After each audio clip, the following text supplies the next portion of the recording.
guy, and luck is a luck. Hey guys, it's Midnight Philosopher, and we have returned with the second lock in the series from BrassPinPicker, The Return. And here's the keyway.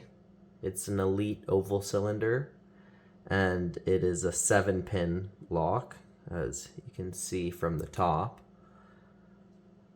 We will go right to picking, but beforehand we can see, first of all, the key is mummified, and we have BrassPinPicker's tag here.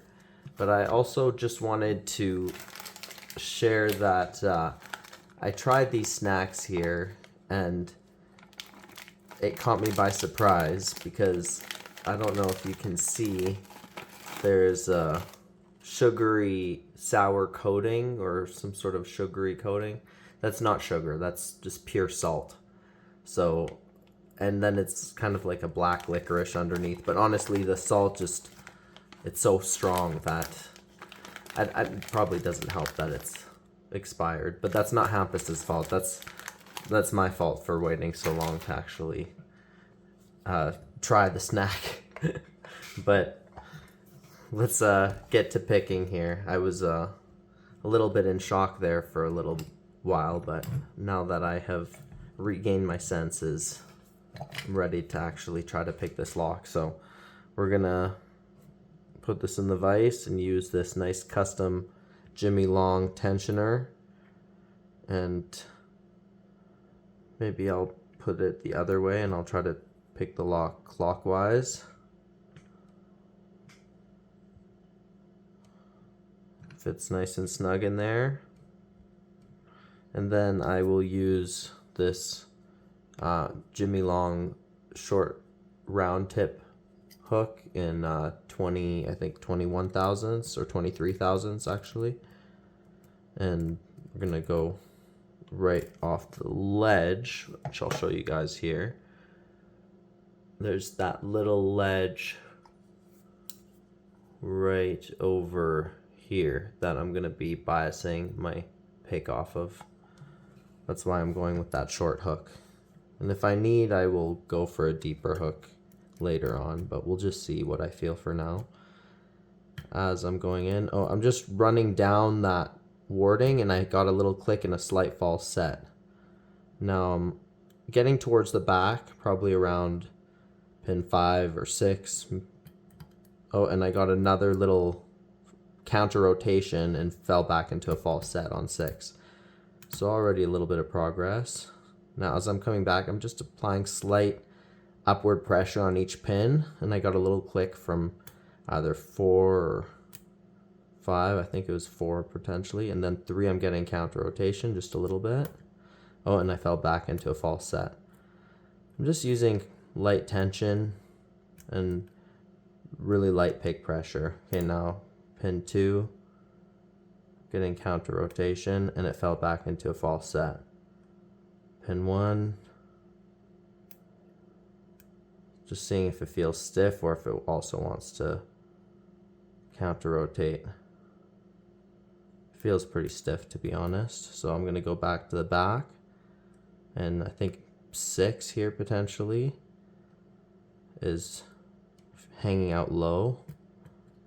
And it let me by, but it didn't pop into place. So I'm gonna try maybe to push it one more time. 6. Again, it let me by, but I'm gonna just check 7 then. Okay, I got a nice little counter rotation and click off of 7. Gonna check 6. 5. 4. 3. 3 is giving some counter rotation still. Need to tighten it up in the vise here. I'm sliding on me.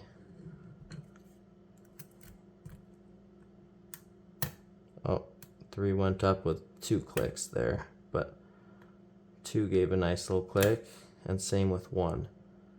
I'm being a little bit more aggressive on the pins now. We'll see how they respond to that. Okay. I might fall into some traps by doing this, but at least it'll help me make some progress, and we'll see where we go. just pulse the tension, and I dropped a couple pins there. I feel counter rotation on one as I push up, but thinking it might just be a trap there. Yeah, I'm just gonna drop it back down. I got that nice little false set we started back in. Click on 4, I believe, that popped me back into a false set. A bunch of clicks on the way back to 1. Go back to the back. And just pop through the pins here.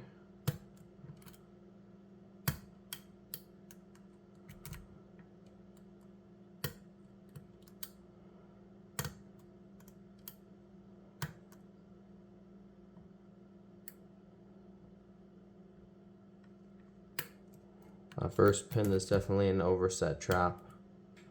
I have to be careful of that. Now that I'm learning a little bit more about the pin states, I'm able to kind of reset the tension and try to get back to where I was each time. So pin 3, pin 2, and pin 1 is that trap one. I want to be careful.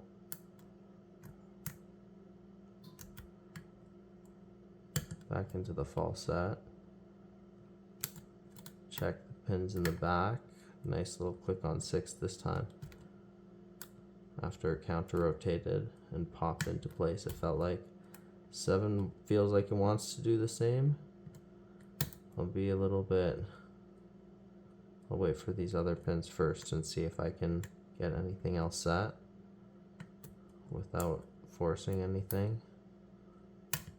Okay, 2 was a nice little counter rotation and pop.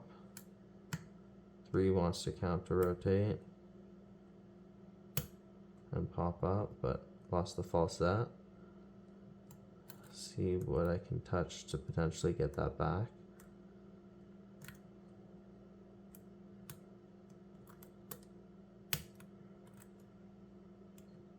Might be 3 itself, but just go through the pins once. 6. Oh, 6 gave a nice little counter rotation, popped into way deeper false set too. Now 3 is giving really good counter rotation, and it's open. There we go.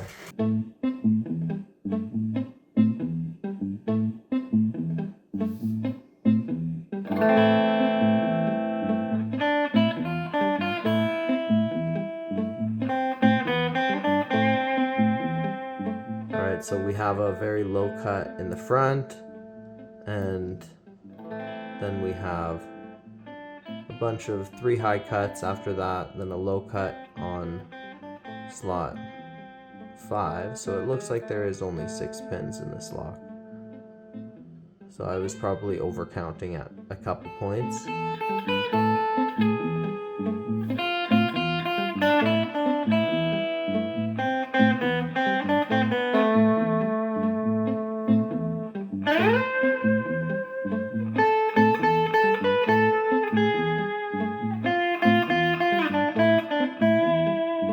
Looks like all 7 pins are in here, so I might have miscounted on the key.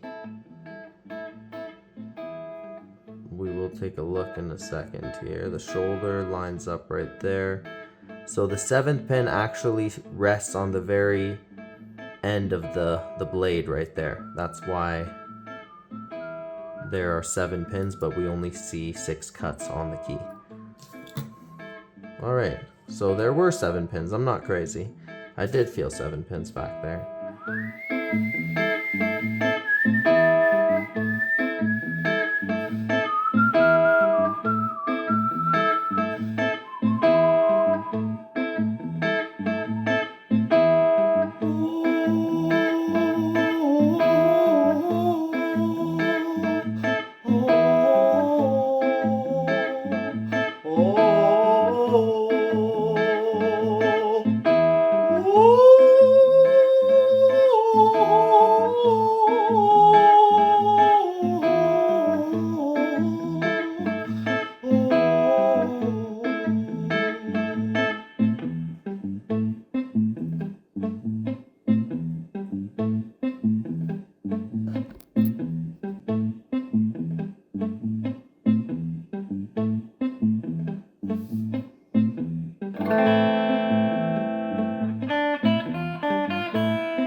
We have some amazing pin work here as per usual. So our key pins are all overset traps with some double spool and single sharp spools in there. We even have a triple spool on slot 5. Look at that. 2 little sharp lips, or 3 sharp lips, including the one at the very top. And then our driver pins, we have a bunch of little sharp gin spools type of thing and Christmas tree pin type of pins. I would say, and then we have some hourglass spools as well that interact with. But even at the hourglass spools, there's little sharp lips at the bottom. So we have the hourglass section, but then we have a secondary sharp lip right here. And that catches in that counter milling in the plug. Look at that one. There's 3 separate sharp lips here. This one is really tiny ones, but there's again 2 of them. One right here in the middle and then one right there. We have a little bit of a fatter lip right there. This one is just like this pin right here. We have a double one instead of a triple, and then a single. And all of the springs are pretty much different except for these 2 and these 2. And keep in mind the counter milling is in slots, so I'm going to flip this around to match the orientation of the pins. But the counter milling is in slots 1, 2, 4, and 5. So that matches with these pins right here, which all have nice sharp lips to them. And I'll show you guys the counter milling. Let me pop on the light here.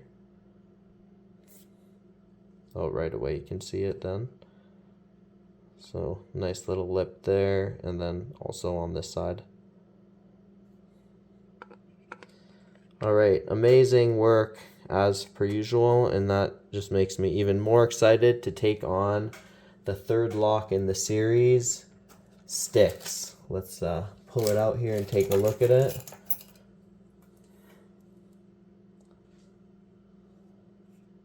Styx. Alright, that's coming up next. Thanks for tuning in, guys. Take care.